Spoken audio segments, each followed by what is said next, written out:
So I would just like to acknowledge that when it comes to proverbial haters, or I guess the modern lingo is trolls on Mandela Effect. One of the low hanging fruits is the sun looking different.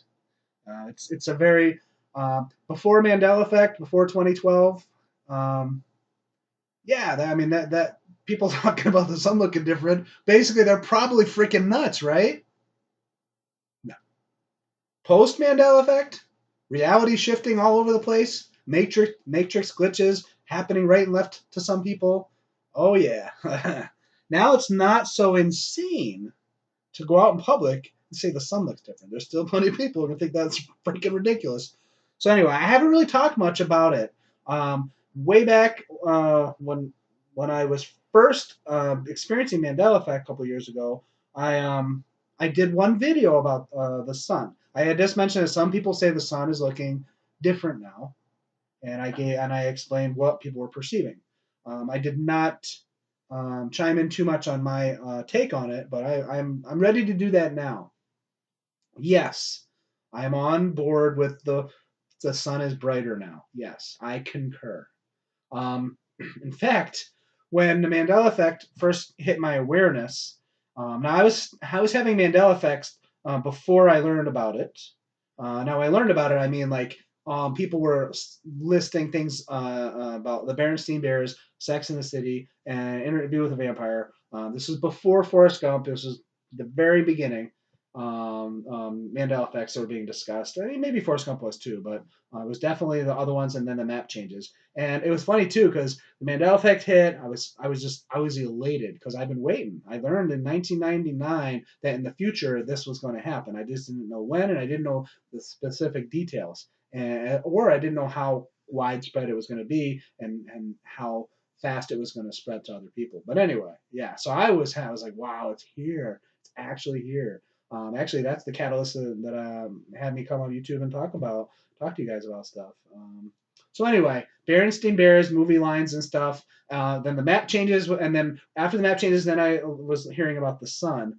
So anyway, I was like, "What? The sun looks different. This is getting wild." So I go outside that day,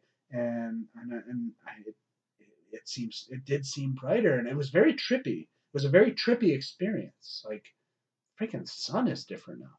Anyway, so why am I putting this out there that it looks different to me? If I wasn't very sure, then I would have left it at that. I don't know, but yes, it looks different. How do I know? How do you know, Sean, that the sun is brighter now than it used to be? Besides some like you picture in your head of a yellow circle, and now it's this bright white circle. Now I'm talking about the sun high in the sky, not low on the horizon, high in the sky, without clouds and without chemtrails. Okay, so how do I know it's way brighter? Because I remember looking directly at the sun for 10 minutes. No, no, no. I remember looking at the sun for like a good 2 seconds. Then it would be too bright and too painful to look at, and I'd have to look away. And then I'd have like this bright white circle anytime I closed my eyes for like the next minute or two. So for about 2 seconds, I could stare at the sun. Once in a while, almost like an OCD thing, I would do it on purpose. Not constantly, not every day, but just every now and then, about 2 seconds. I'll be damned if I can get even close to 1 second now. That freaking sun is brighter. So anyway, yeah. So add me to the list. The sun looks brighter, and it's not just it doesn't seem brighter. I remember looking at the sun for 2 seconds and being able to withstand it. Maybe my eyes are just not as tall, can't tolerate it anymore. But I doubt it. Very likely the sun is brighter now compared to the reality I experienced in the past.